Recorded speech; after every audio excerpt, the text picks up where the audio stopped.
And no one's immune from this.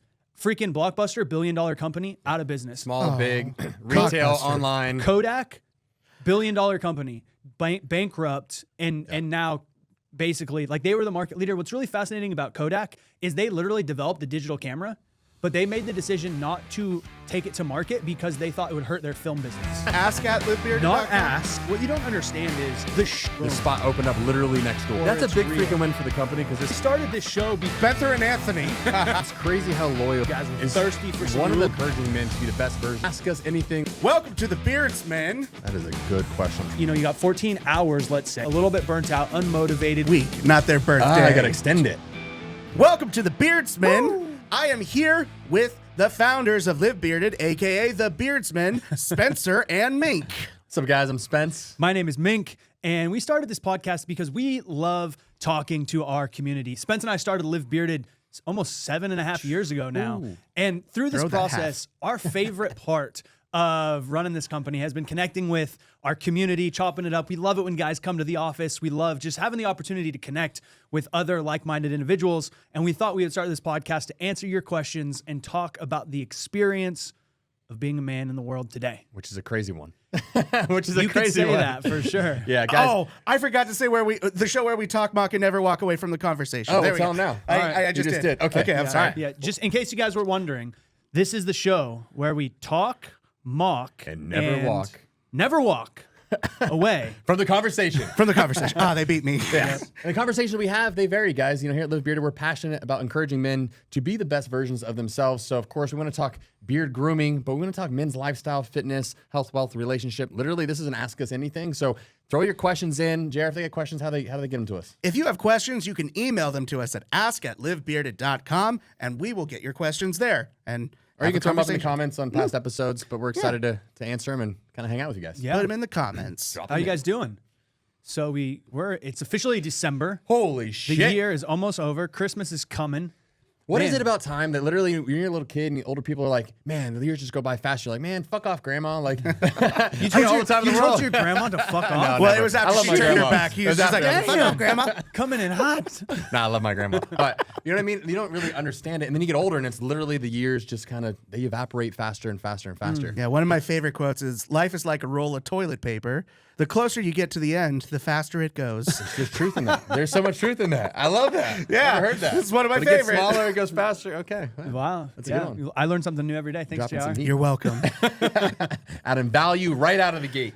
Value. Yeah, I feel like I think there's two things. One, the farther we get into life, like a roll of toilet paper, the less you have. So it feels like it's more important. Yeah. It's more critical. You Yeah, got to use you it value and it a little more. value it a little bit Yeah. more. And then I think there's also the aspect of responsibility. Yeah. The older we get, most of the time, the more responsibility we have, the more more commitments or obligations on our time.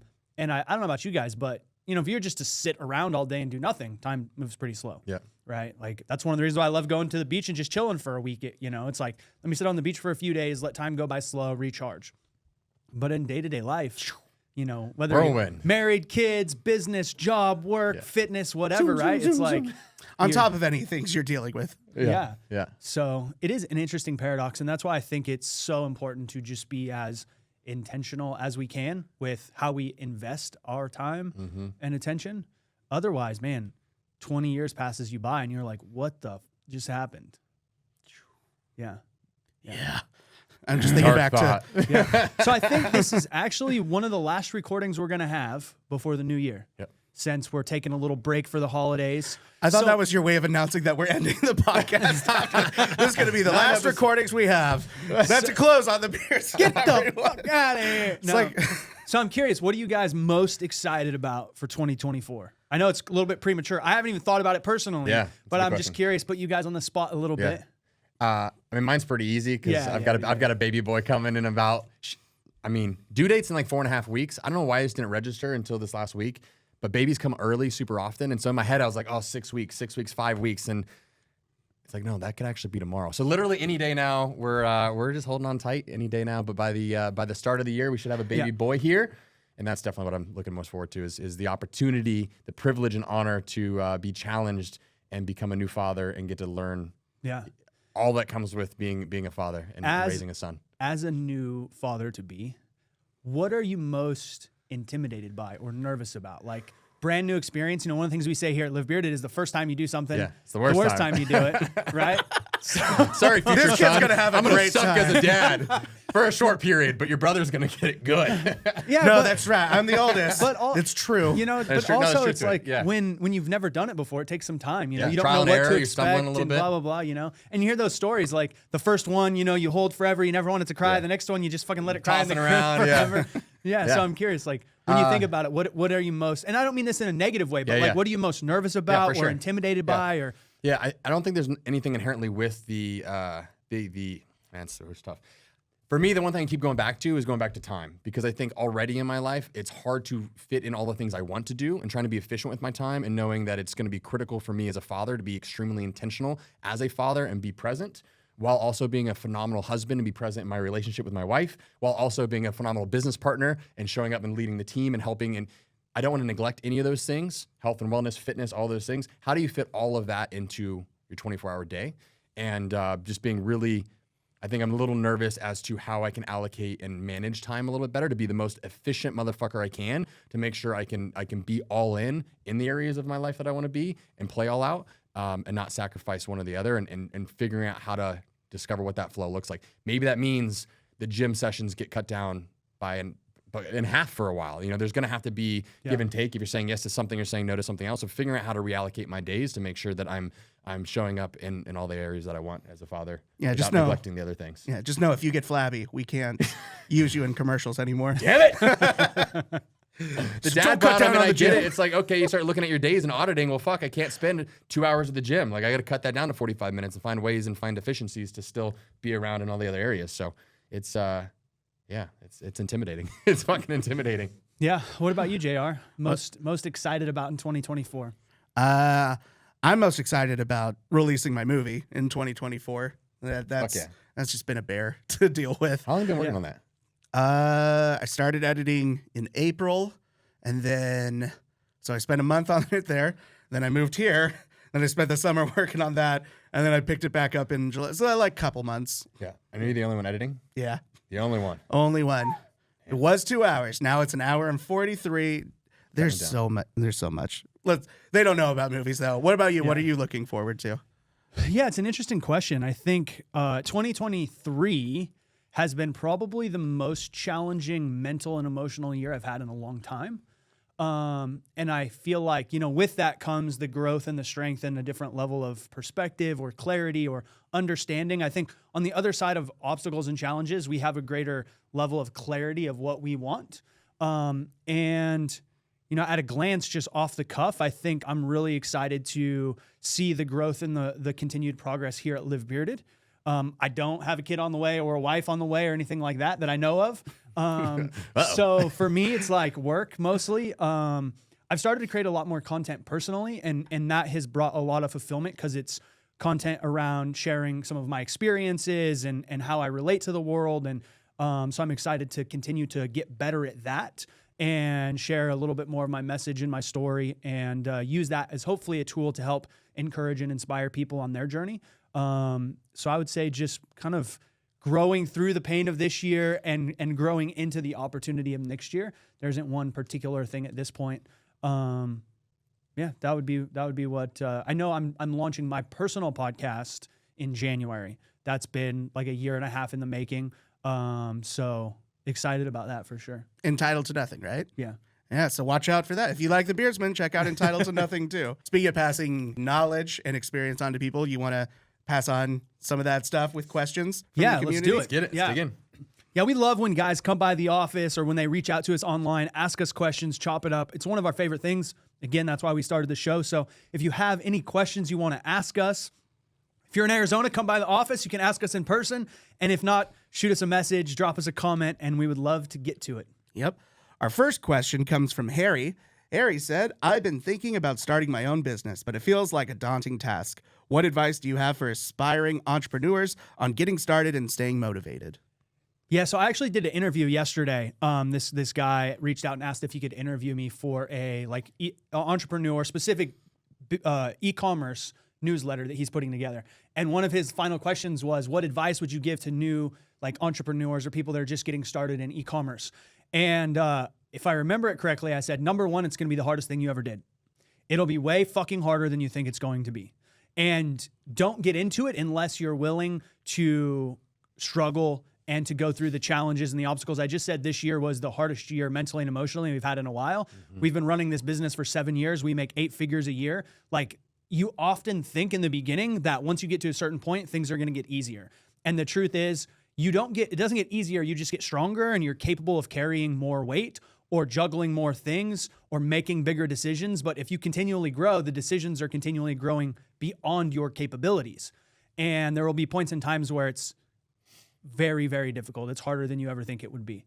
So I would say that's number one. And for me, I think part of the biggest problem we have in life is we have false expectations, or our perception is very different than the reality. And when I got started, I didn't realize some of these things. And online today, whether it's, internet marketing or in business or whatever, everyone's trying to find the easy button. They want to find how fast you can get there, make $100,000 in 6 months or 7 figures in a year or blah, blah, blah. There's like all this like bullshit that kind of talks about fast growth, fast momentum. It's going to be easy, passive income. The truth is it's fucking hard. And it will be continuously hard for as long as you play the game. Being a business owner is the longer that you're in business, the greater likelihood that you will go out of business. Fail. Mm-hmm. So, and the stats show that in the first 10 years, 80% of businesses go out of business. And then in the second 10 years, another 80% of businesses go out of business. So you got 80%. So if you have 100, 80% of 18. Yeah. So 2 businesses out of 100 are left after 20 years? 4. 4. Yeah. Oh, 4. Yeah. I so got the number if you have 100 and 80% die, you're left with 20. Yeah. Right? And then if 80% of those die, I believe the math would be 4. Right? So 4 out of 100 over 20 years. And no one's immune from this. Freaking Blockbuster, $1 billion company, out of business. Small, big, retail, online. Kodak, $1 billion company, bankrupt, and now basically, like, they were the market leader. What's really fascinating about Kodak is they literally developed the digital camera, but they made the decision not to take it to market because they thought it would hurt their film business, right? So, like, that's a decision that they made that basically put them into bankruptcy. So number one, it's going to be the hardest thing you ever did. And I share that with love because I want you to understand that it will be fucking hard. If someone's telling you it's easy, they're lying to you. And I would rather tell you the truth that you don't want to hear than placate you. They're trying to tell you it's easy. It's probably because they're trying to sell you something. Yeah. It's easy. Just buy this platform. It does all the work for you. Use AI. Yeah. So that was number one. It's going to be the hardest thing you ever did. Number two, you got to have a long-term vision. I know in my life, the biggest mistakes I made were when I was trying to make fast money or trying to get instant gratification. Oh, this investment's going to make me a shitload of money in 6 months. Lose it all. Oh, this business opportunity, like if I jump on it and I ride the wave of it, I'm going to get X amount of money in X amount of time. Goes out of business. Like for me and with Live Bearded, I think our entire experience of what we were doing day to day and then the opportunity that the company created shifted when we stopped thinking in terms of 6 to 12 months at a time to 5 to 10 years at a time. Would you agree? Yeah, 100%. I was going to reflecting back on Live Bearded. If it was 6 or 12 months, we would have folded up shop. We weren't able to pay ourselves for the first 18 months. And mind you, we worked 6 days a week around the clock, 12, 14, 16-hour days. We allowed ourselves Sundays off for the first 18 months without the ability to even pay ourselves. Had we had a shorter time horizon expectation of, we're going to make money in 6 months, 12 months, Live Bearded would have never existed. But with a big enough why and enough commitment to that vision, with the right inputs and the execution around the fucking clock, then it pushes that out and allows you to kind of weather those storms and stay committed through it. Yeah, I heard this from Tony Robbins. He says the success of a business is in direct proportion to the psychology of the business owner. Or said another ways, the whether you win or lose in business is going to come down to your psychology and your ability to weather the storms and how you approach the game of business. So that's why my first two, like in the interview that I did, A, it's going to be fucking hard. Anticipate it. B, you're going to have to be willing to play a long-term game, right? If you're trying to get rich quick, you're going to fucking fail. And yes, there is random ass people, outliers, sure. opportunities that you do have quick success, but disclaimers don't disprove the rule. And the rule is most people in business, it takes much, much longer than they thought it was going to take. Once you get the mindset right, okay, it's going to be fucking hard and it's going to take me a long time. The next most important thing is understanding marketing, because you can have the best product in the world, but if no one knows it exists, you are not going to sell shit. right? If you build it, they will not come, especially in a world that is completely over commoditized and as distracted in terms of all the different options and opportunities that there are. So you have to figure out how to market your product. There's a variety of ways that you could do that. We don't have the time to get into it today, but learning how to market is the single most important thing. And I'll leave you guys with this. Peter Drucker, who is one of the greatest business thinkers of all time, says all a business is marketing and innovation. So find a way to sell a product and then innovate on that product and innovate on that marketing and innovation. And if you can figure those two things out, then you can have some success.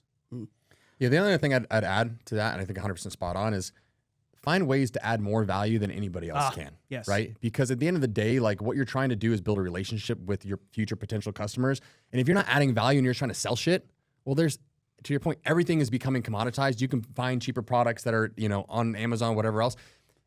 If you don't add value to your customers, they're going to leave you for a cheaper option, whatever. And so I think every opportunity, every interaction, every communication, how can you add value to your customers? I mean, taking it back to the early days of Live Bearded, we literally asked, how can we make our guys' day better every single day through every single interaction? Because we genuinely cared about adding value to their lives. And I think that's a huge part of what's been allowed us to create the success within Live Bearded and build the community that we have. Yeah, it's the secret sauce for sure. I'm so glad you brought that up because at the end of the day, if you have, like we sell beard products, there's a dozen, 2 dozen, 100, 1,000 other companies that sell beard oil as well, right? So that then how do you stand out from the crowd? How do you actually build a community of people or build a business, a brand that has loyalty? It is by figuring out ways to add more value to your customers in your unique way than any other competitor can. And there's a variety of different ways to do this, but finding a way to add tangible value or intangible value intangible, yeah. to your customers is, I think, arguably the greatest hack that exists in business. There's this article for anybody who really wants to start a business or is thinking about it. Google 1,000 True Fans by Kevin Kelly. And what he talks about is how to create a raving fan by really adding value, but also the psychology of the way to approach it and how to think about it, but adding value. And so we sell beard oil. Okay, cool. But like, what else can we do? And we've spent years at this point thinking about how we can add additional value, how we can connect and build rapport and ultimately facilitate a customer experience that we believe is greater than anyone else, or at least different and authentic to us in a way that no one else can do. And that's where the game is won or lost. To sum it up a little bit, look for ways to add value to the extreme in any capacity like that and just dive into it head first, no matter, like 100% all the way through. Don't try to tiptoe around it, right? Yeah. I mean, you said it a lot more eloquently. Mine's the For Dummies version of the book. Great. Thanks, Harry. Next question we have is, with so much information out there, it's hard to separate fact from fiction. How can men become more critical thinkers and make well-informed decisions in a world filled with misinformation? From Joe. So I don't know why I want to go back to that last question for a minute because I was thinking about this value question, and it reminded me of an experience we had in Thailand. Uh-oh. Hold on, Joe.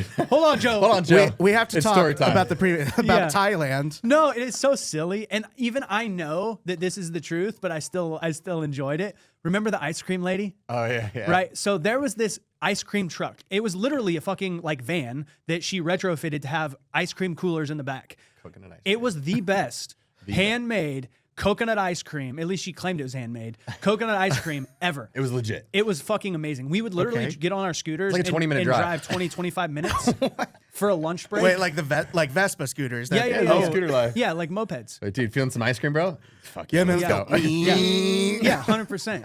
And I mean, by the way, just riding a fucking scooter in Thailand is cool enough, right? But driving isn't it 20... super dangerous? Like, isn't it really dangerous in Thailand to drive one of those things? We were on a small island. Okay. So you're not like a big city. You think island and cruisers. Everybody drives one. So actually, I think it's safer to drive scooters in Asia than it is to ride motorcycles in the U.S.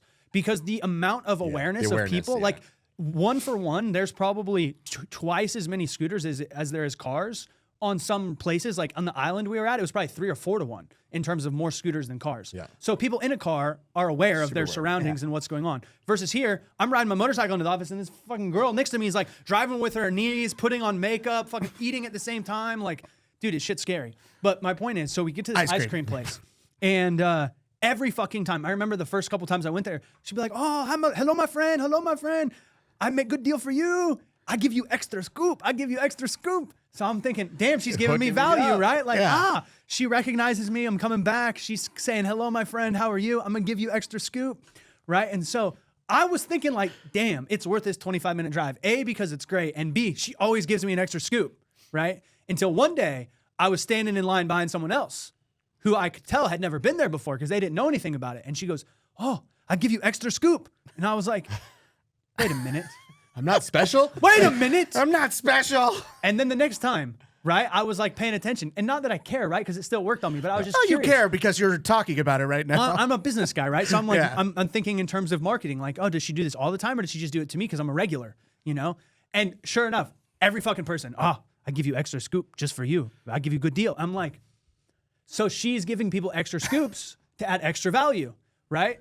Super simple, dorky thing. And it's really not a great example of this lesson, right? But the moral of the story is people want more value, even if they know that it's kind of bullshit or that other people are getting the same value. If they feel like they're getting more value, they're likely going to come back. They want to feel special. They want to feel special. Yeah, 100%. There's a restaurant that I go to all the time now, fucking literally every day.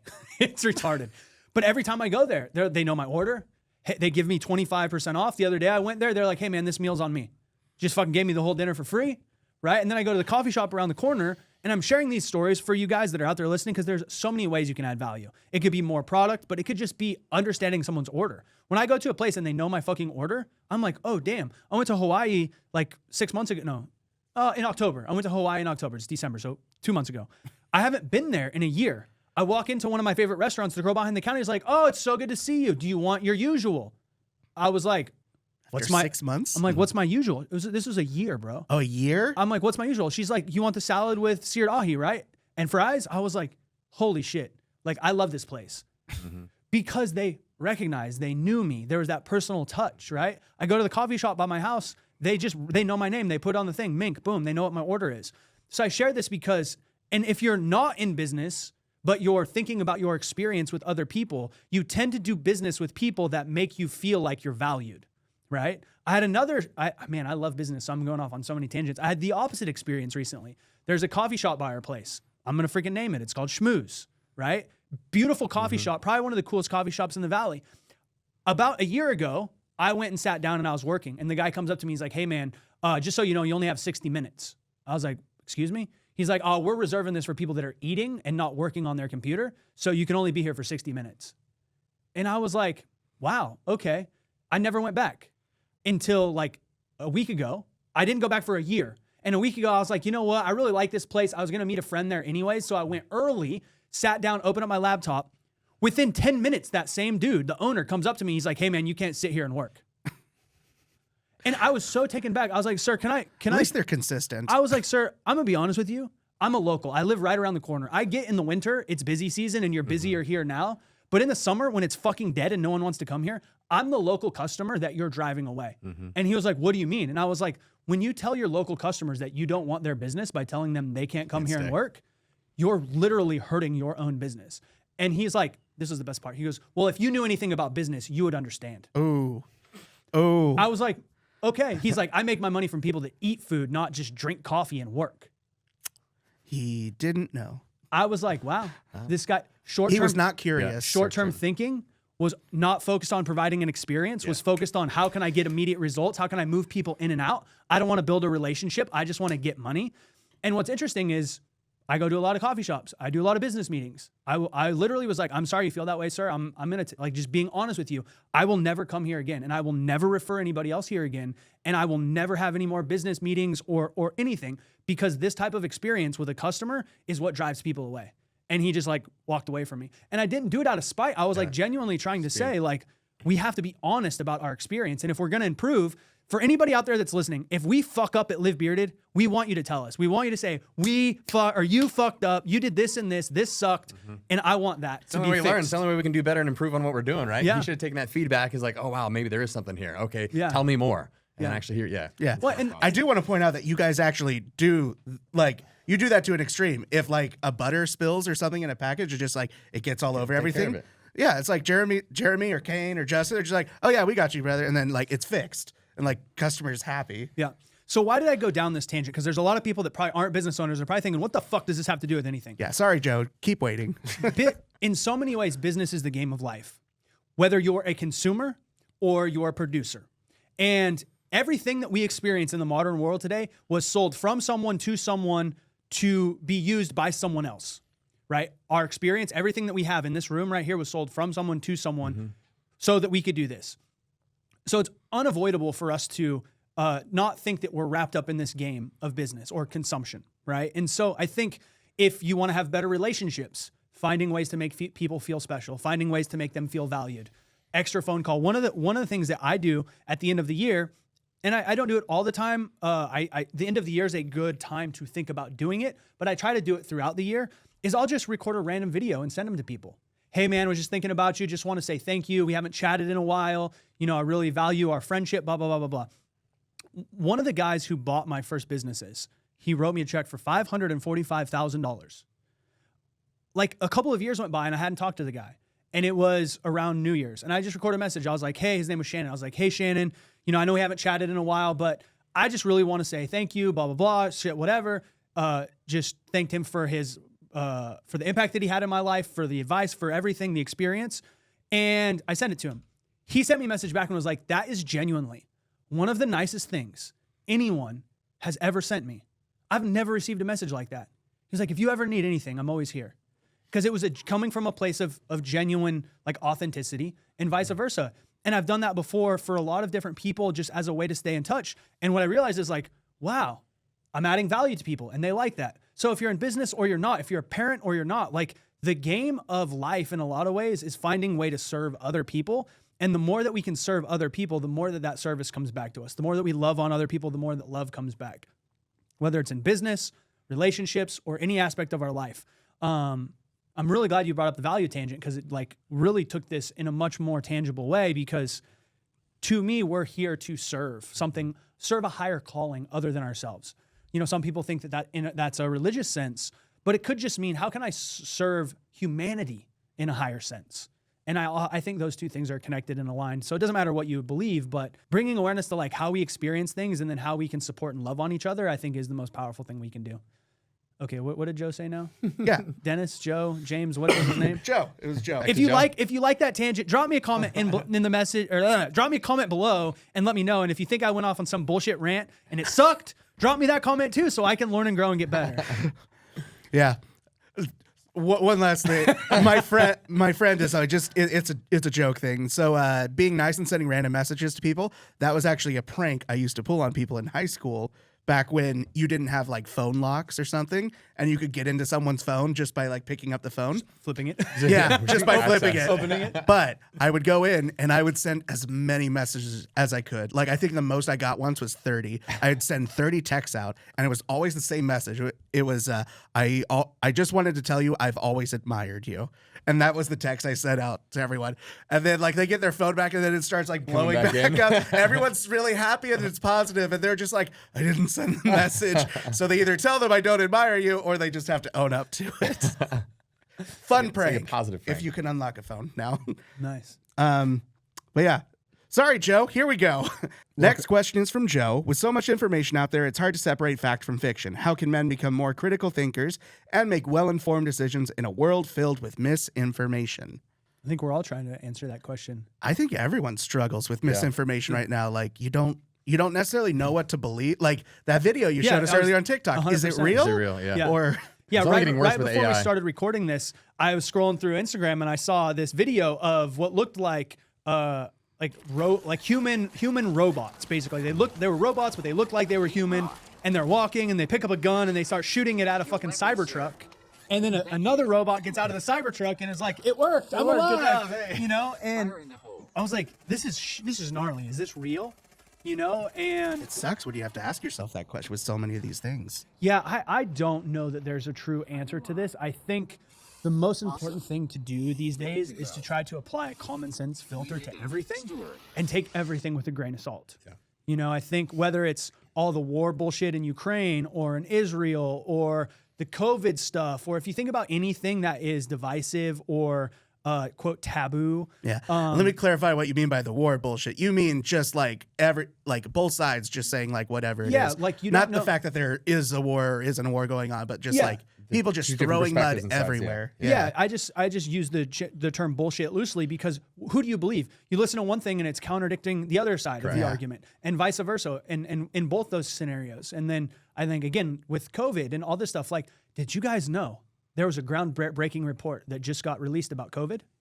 It's brand new. Wait, are you asking?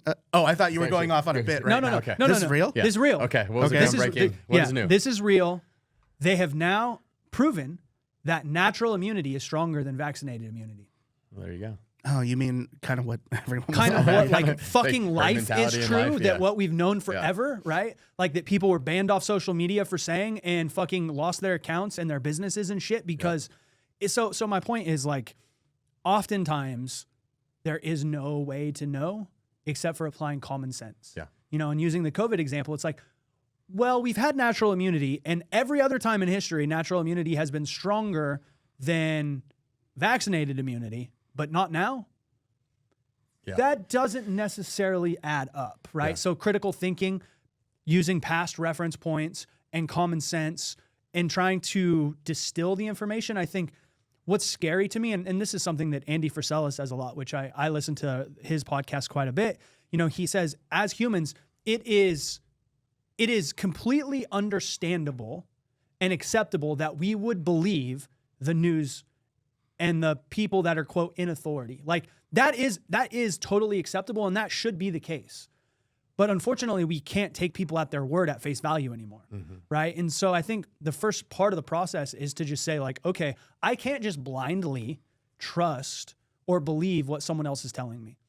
And if it's really that important to you, you have to take some personal accountability and do a little bit of your own due diligence. Yeah, I think everyone should be extremely curious, not be quick to make assumptions that in either side or any story or any position is truth, and be curious to dig in and find it and apply that common sense filter, and really be open to both sides to really see, because there's, to your point about every scenario, every story, like there's arguments on both sides, and you can't be quick to just say, oh, I believe in this because this is the little vacuum I'm living in, because Or it's the most convenient. or it's the most truth. convenient, and it's just the headline you happen to read because you're scrolling and you take that Yeah. at face value, right? Yeah, I think the narratives that are the most dangerous are the ones that confirm your biases, right? Because don't we question all them. we all want to confirm our belief or our biases, and therefore we don't question them. Using that fucking robot video that we saw is a really good example, right? Because if we're here telling everybody, okay, you have to have a common sense filter, you have to do some critical thinking, and then you have to go do some due diligence, right? That, I hate to say it, but like that, with all of the bullshit in the world, like we don't have the time and energy to do due diligence in all the areas, right? So I'm scrolling through Instagram, I see this robot video. It seems fucking crazy because these robots are walking around. The guy picks up a fucking gun that looks like a AK-47 or something. robot. The robot, excuse me. Just for people listening, we want to clarify. So a guy walks up to a robot, hands him a gun. The robot says, "Oh, thank you." And then he fucking aims the gun and starts shooting it at a target, and then he shoots it at a truck. And I'm watching this, I'm like, this is insane. And I said to you guys, is this fucking real? Yeah. Right? And that's not even like a serious issue to like that. That's just like entertainment video. 100%. Like they do that stuff with like really important issues. Well, this gets to my point is like, is it real or not? I actually don't give a fuck because it doesn't impact my life. So I'm not going to spend the time and energy required to go do the due diligence. And I think now more than ever, if you're going to take something at face value, it has to be something that you just don't care about or doesn't have an impact on your life.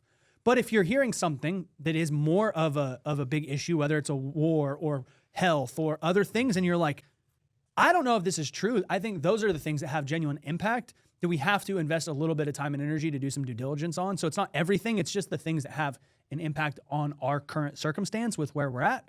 But yeah, it's hard because we can't take things at face value anymore. We have to do our own critical thinking, and we have to do a little bit of due diligence. And that's even harder now than it ever has been because people want information. We right have away. more access to information, but people are force fed so much that they just take things for what they are versus actually going out and trying to find what's truth. Yeah. It kind of reminds me of that parable. I don't know which one of you said it. It's the one about the farmer and his son gets injured. Yeah. And like, oh, that's so terrible. Maybe. Yeah. But he just says maybe to these series of events. Yeah. Like, you don't know what's going to happen, but like, Yeah. I like the idea of just like, don't knee jerk react to the stuff that you see. If it is upsetting, like research it out, like find out kind of Yeah, things. to JR's point, the quick story is there's a farmer, his horses run away. And the neighbor's like, oh, that's so terrible. And he's like, maybe. And then the next day, the horse comes back and it brings like 3 friends with it. Now he's got 5 horses or whatever it is. And then the neighbor comes over and is like, oh my God, you're so lucky. And he's like, maybe, and then his son, the farmer's son, is trying to break one of the horses. And the horse like hits him and he falls down and like breaks his leg. And the neighbor's like, oh my God, that's so bad. Your son broke his leg. And the farmer's like, maybe, and then the next day there's a war and they come to basically like get all the young people to go to war. And since the son's leg is broken, he doesn't go to war. And the neighbor's like, oh, you're so lucky. And he's like, maybe. I think the moral of the story is the story and the meaning that we associate to things is more powerful than the thing itself. And when we're trying to distill truth from fiction, the story that we tell ourselves about it or the meaning that we give it actually becomes more powerful than the truth or fiction itself. Yeah, that gets into some other deep thinking stuff right there. But yeah, so take the time to think. Don't knee jerk react to everything. Just The world needs more common sense. use common sense filter. That's what you called it, right? Yeah. A common sense filter. All right, thank you, Joe. All right. Our next question comes from Corey. Corey says, as a blue-collar worker, how can I navigate career advancement and ensure I'm being recognized for my hard work and dedication? I've never really had like a normal job ever. So any like sort of advancement or progress or career development I've made has just been in the most weird ways that like isn't for everyone. But like the common thing is just like hard work and open communication up front of like, just setting expectations and meeting goals and hitting your KPIs. Let me ask you, when you It's a boring started, one. like what was your first job in kind of the content media space? In content media, I guess I was a blog writer for a solar company. Okay. That's content, right? Yeah, for sure. And then what was your next one? What was your next promotion? The next one, I was a content writer, but I threw digital marketing, or I threw videography onto it, and I started shooting videos in addition to writing blogs. Yep. And so you added a new skill. New skill, yep. How did you create that new skill? I practiced it at home. Yeah. Okay. So you got a promotion because you were able to add more value through a new skill. I was going to go add more value or solve bigger problems. And what you were bringing with your new skill set, it sounds like, was being able to solve additional problems through marketing or through different media that allowed you. So my response is going to be find ways to add more value beyond just your role and show up every day looking to solve problems for your boss, for your team lead, for whoever. And the bigger problems you can solve, the faster you're going to advance through up the chain. Solving in problems. this specific example. Yeah. Ask the question again. Yeah. As a blue-collar worker, how can I navigate career advancement and ensure I'm being recognized for my hard work and dedication? Yes. Now, they're saying blue-collar. Yeah. I think you could take blue collar out of that simply because the answer is true regardless of whatever fucking collar you wear or no collar. You guys are touching on it in the same way, but maybe just to explain it in a different context. We get paid to solve problems, whether it's blue collar, white collar, or no collar, right? If you're getting paid by a company, they're paying you to do something, and that something is typically to solve a particular problem. So in your example, you got paid to write content for the blog. And then in your next example, you got paid to write content and also create video shit. And I'm sure it was shit in the beginning. It was. No, because it was the first time you did it. terrible. Yeah. I was a weird employee in my mid-20s, y'all. Yeah. But why were you having to write blogs? Because the company had a problem of content that they needed solved, right? So if you break it down to its most common denominator or its most basic form, every job inherently is solving a problem or a need that the business has. And so the way that you have better career advancement is by finding out what additional problems you can solve in relationship to your current role. Right? So writing blog posts is a content role. Okay, well, what other problems can I solve in that universe? Well, I could do video. Okay, cool. And then once you start doing video, what's the next most inherent problem? Editing. Okay, well, what's the next most inherent problem? Figuring out how to get people to watch and read my shit. Okay, I got to go learn some marketing. Then what's the next? And then you continue to keep going up the ladder or downstream, depending upon how you look at it, and solving problems in that same universe. Maybe thinking about this in a different way when we think about Live Bearded, right? We started with beard products. And then we were like, okay, now we have great beard products. What else could we sell them, right? And what did we do? We said, well, what does someone do immediately before or immediately after grooming their beard? They're usually in the shower. They're usually trimming. They're usually doing something related to the bathroom that is preparing for or after their beard. So we're like, there's where the other problems we could solve are. We could solve other problems before, during, or after. And so I think it comes down to simply, if anybody wants to advance in their career in any way, the best thing that you can do is figure out a way to solve more problems. And the way that you typically do that is by developing new skills. I think that's the key to career advancement for anybody at any stage. Myself as the CEO, even as owners, us as owners, the only way we're going to advance our company and our careers is by finding different skills to add so that we can solve new and bigger problems that the company faces. And he mentioned blue collar, right? So think about the frame of a plumber. It's like, okay, well, you're a fucking plumber. You know how to do the plumbing. Okay. Well, do you just know how to do the kitchen plumbing? Do you do the toilet plumbing? Do you do all the plumbing underneath, right? Like there's different levels to the shit, and I don't know anything about it. I've never plumbed, but let's just say that there is. Okay, now you know how to do that. Okay, amazing. And let's say you're the best individual plumber there is in your town. Well, if you want to continue to advance your career, maybe you need to have a second truck. So how do you get a second truck? Well, you get really good at managing the budget and the finances, and you put together a P&L, and then you figure out how to hire someone, and then you have to develop the skills to now become a manager, and then a manager of multiple people, and then the manager of a company, and then it just continues to keep growing out. But the only way that it grows, whether it's growing from an entrepreneur standpoint inside of a company or from an entrepreneur standpoint outside of the company in your own thing. Is that a term? Entrepreneur? Entrepreneur versus entrepreneur? Yeah, for sure. I had no idea. It's this idea of if you're an entrepreneur, like you can be an employee, right? Or you could be an entrepreneur, which is like, I'm going to treat this company like it's my own, in the sense that as an employee, I want to see how I can develop my career path and grow by solving new problems and approaching it in the same way that I would approach it if it was my own company. And then that gives you the capacity to try to find ways to add incrementally more value. And then therefore, if you work for a good company, you'll be rewarded in terms of compensation and growth and things like that. Yeah, so just working for myself. No, sorry, I didn't mean to distract. It was just, I hadn't heard entrepreneurship before. But I thought I would try to come up with an example that's relevant in the blue collar, sphere. I think that is whatever the base skill set is, you have to figure out what additional skill sets complement that and help graduate you to the next level. Well, those are all the questions that we have. Boom! Solid. Yeah. They got progressively shorter as we went on. First one, second. Yeah. Well, I took up so much damn time. But seriously, guys, if like you're, an inverted if you're pyramid. listening to this all the way through, do you like it when we get deeper into some of these topics, talk about business, relate it back to life? Yeah, we mean it when we say we want your feedback. Yeah. If you like, love, hate, all of it, we want to hear about it so we can learn from it and do better on future episodes. And Put it in the comments. Now. right now. Please. I like the tangents. I think the tangents are where a lot of value come from, So Yeah. Yeah. Are we doing a postmortem on this episode already? Yeah, we're demonstrating in real time real all the time. shit we talked about. Because at the end of the day, we can talk about what we want to talk about, but if our audience doesn't give a fuck, then it doesn't matter. So again, part of this point process is to add value to our audience and answer the questions they want to hear. Tell us, was this valuable? Was it not? All of our listeners out there, keep going. How should we improve? What should we do differently? Do we just flat out fucking suck? If that's true, just write, you fucking suck. It won't hurt our feelings. All caps. But if you're gonna write, if you're No gonna cap, write, bro. if No you're cap. gonna write, you fucking suck, it better have at least 5 exclamation points at the end of it. Yeah. And you better get And really one of those specific. shit emojis. I want a shit emoji if you think we suck.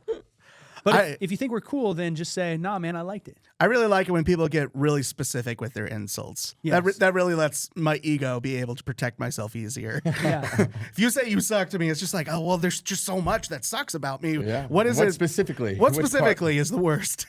Yeah. One time I got a comment on one of my videos and it said, if you're going to make videos, you should fix your ugly teeth. I was like, God damn. We've heard That heard hurts. them all over the years. Yeah. Yep. Gotta love the And, trolls. truthfully, I was a little self-conscious with my teeth in general because, I'd never had braces. The bottom's like a little bit crooked. And I was like, man, this guy knew right how to hit me in the dick. Even But Jim Carrey not has anymore. crooked teeth. Not anymore. I'm I'm good to go now. You're good. Man, fuck that guy. People dug on my bald spot when we did You Suck at Bearding. Yeah. But I mean, I don't care. They still laughed and they watched the whole thing. So I won, not them. All right, so we got this new, not a new segment. Oh, the segment. Yeah, but Do Better we got- Dude. Yeah. All right, let's get in the Do Better Dude. Guys, if you're listening and you haven't heard this before, we have a Do Better Dude of the Week where we like to highlight a guy out in the world just doing good shit. Because if we're being honest, most of the time if you turn on the news, there's a lot of negative bullshit out there. And a lot of times these good, heartfelt, positive stories don't get the light that they deserve. So we go out into the interwebs, find somebody we want to recognize and talk about. And JR is going to share a little story about our Do Better Dude this week. I certainly am. One or two? I never know. It's just one. Oh, it is one. It's All one right. guy, but All let me tell you, a lot of ups and downs in this story. All right, that'll make sense in a second. October 9th, 2023, southeast of Dallas, Texas, in the small town of Crandall, a hot air balloon from the Gordon Bennett gas balloon race has crossed into the town's airspace. I don't know how to say this guy's name. Pejorta Hollis and Christoph Zapart. It doesn't matter. Amazing pronunciation. Yeah, they're from Swidnica, they're the Poland team. They're not from Denver. From Poland. They have been traveling in this air balloon race, which is nonstop. It starts in Albuquerque, and they have gone the whole way into Texas. Okay. They've been up in an air balloon for a long time. As they're flying through the air, I didn't even know that there was air balloon races, which is why this is like super interesting to me.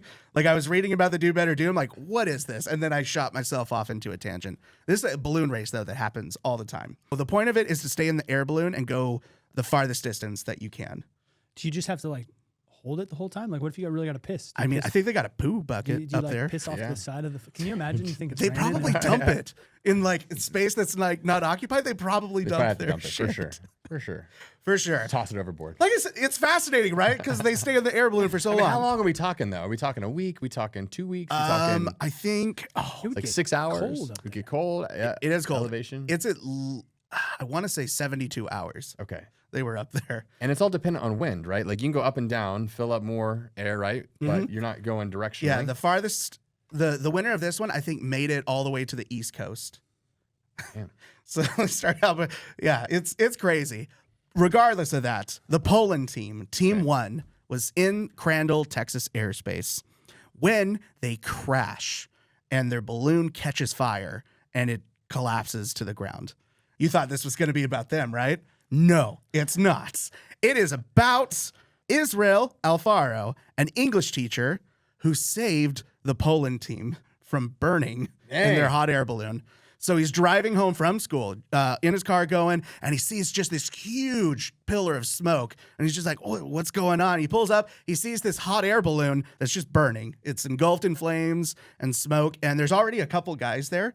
But this is the interesting part. They were able to get one of the pilots out on the Poland team, but they couldn't get the other guy because they were in shorts and the fire was just like, it was too hot for them. Luckily, Alfaro had his pants on and he ran into the balloon and got the guy out, and like action movie sequence was able to pull him away. And like 15 seconds after doing that, the hot air balloon Kaboom. exploded. Yeah. Damn. So that guy would have been, the other guy on the Poland team would have been dead if Alfaro wasn't in there. And the other guys, they couldn't do anything. Like they were, Pussies. I didn't want to say that they were just going to leave him, but They weren't taking action. they were just, they couldn't Let's be stand the honest. flames. How much of a difference is a pair of jeans gonna make versus a pair of shorts? Probably not that much. Yeah, You know, I mean, maybe. I don't know. It might give you like 10 or 15 seconds extra to be in the flames, but you're right. But those little seconds, they make a difference there's though. enough. But yeah, Alfaro gets in there and Stepped in, saved the day. Stepped in, saved the day. Everyone was okay. The pilots went to the hospital and they got taken care of. They're all right. Their hot air balloon is destroyed though, so it didn't make it. yeah. But yeah, Alfaro, an English teacher. Shout out to Alfaro in Texas. Yeah. He was just like, I just jumped into action. And like, there's some interviews with him. I'll post the links so you can check out the stories for yourself. I'll also put the links for the hot air balloon race because it's fascinating. And they don't always end like that. This was like a unique thing. But yeah, it's like a team of like 18 people. Or it's 18 different teams just competing against each other. That's wild. But yeah, this is about Alfaro though. So good job. Oh, Israel Alfaro. I Yeah. keep saying his last name first, which is fine. Israel Alfaro, good job, man. You're a do better dude. Way to take action. Go make it happen, bro. That was awesome. Yeah, I love stories like this that show someone who puts their own safety at risk in the service of others. I think it's what men are built to do in a lot of ways. It's there's nothing more powerful, I think, that we could do than to put our own life at risk in service of someone else. I think it's really beautiful. Great example. Yeah. Someone that we should definitely model. You get what I mean now by there's a lot of ups and downs in this story. That was fun. It's like you're a all makes comedian or sense. something. Yeah, it's like I planned it out. Wow. But I said it, I'm like, dang it, there's no framework for this yet. I needed to build it first. Yeah. But now I got it. I spent my joke early. It's pretty good, It though. was premature. Womp womp. But yeah, that's our Do Better Dude. Those are our community questions. You guys feel good about today? It's a great day. It was a great day. Yeah. I love the questions. Yeah. Well, excited for, I guess we'll be off for a couple weeks, but then we'll be back in here getting some more. That's going to do it for us here on the Beardsmen. Thank you guys so much for tuning in and hanging out with us for a little while. We really love connecting and we mean it. Give us some feedback. Shoot us some questions. We look forward to seeing them in the chat or in the email. And as always, live bearded!